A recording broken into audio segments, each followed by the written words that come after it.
Well, hi again. Thanks for joining and being part of the journey around building a culture of discipleship in the life of our church. I want to thank you for being a part of this as well. Right now we're going to consider the engage part of that pathway. It just helps us be mindful of what it is to, again, disciple people, to follow Christ, to reach others, and as well as that, build that community of faith as well as we do this thing together, that we build a culture of discipleship in the life of our church. There's a really great window, I think, of what it could look like. We read about when we consider this thing of engage.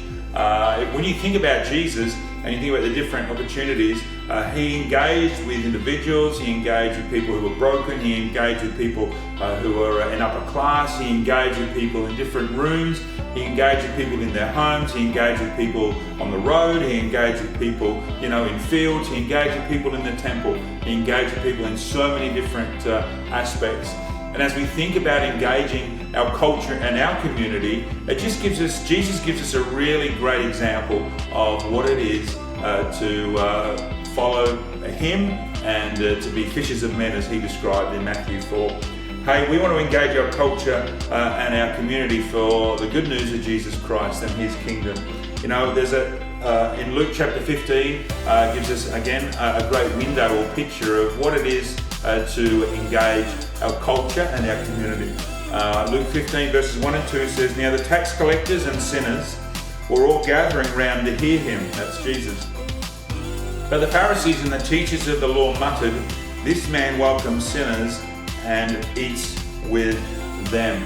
So here we can see just a really great picture of Jesus engaging his culture and engaging his community. And obviously there are people, the religious people of the day, who said, you're breaking the rules, you shouldn't be doing that.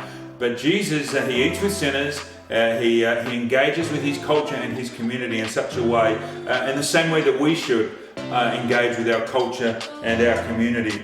There's different people in the room. There's tax collectors, there's sinners. He's having a meal with them, maybe a long table meal he's having with them as well. And this was a problem for the religious people, but we can see here and right through the Gospels how Jesus continually engaged his culture and his community. And I think if we, in our sporting groups, in our workplaces, in our schools, in our families, in our neighbourhoods, as different events are on within our community, if we're thinking about how we can engage our culture and community, I think when we see people as potential followers of Jesus Christ, that actually we begin to engage our culture and our community in a profound way, just like Jesus did. It's interesting, that from here we can see who's in the room, we can see what the room looks like in a small way. But Jesus then in this passage we read in Luke chapter 15, he talks about three lost things: lost sheep, lost coin, and a lost son. And we might know that story as the prodigal son. But he actually had two lost sons. One just left home, one stayed at home and was sort of lost in his heart and didn't really fully comprehend the Father's heart. However, we can see that Jesus, as he's in this room and is engaging his culture and his community, from the lowest to the highest, from perhaps the poorest to the richest, he's engaging his culture and his community. And he uses three stories around this concept or thought around lost people who are far from God, lost people who are far from God's kingdom, lost people who are far from knowing the good news of Jesus Christ. And he gives these he gives these three pictures of a lost sheep, a lost coin, and a lost son. When we think about a lost sheep, the picture is that he would leave the 99 and go for the one.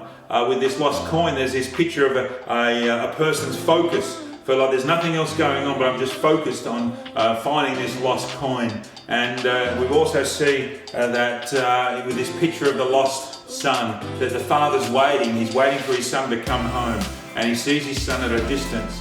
And with this umbrella thought of lost and engagement, I think it's just a really great and powerful reminder for all of us that we would be focused, that we'd be watching and waiting, but actually we would be prepared to maybe even leave what we're doing, maybe the safety of our own group or our own situation or our own workplace, in order to reach those who are far from God, in order to bring them into a life of following Jesus Christ.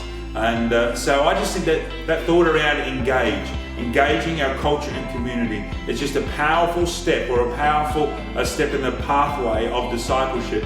That what are some different ways that we can engage, just like Jesus did? We engage people, we engage our culture and our community in order to point people to following Jesus Christ, in order to reach others, and in order to be a part of a faith community.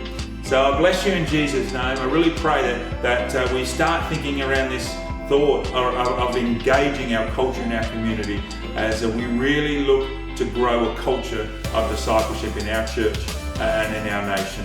God bless you.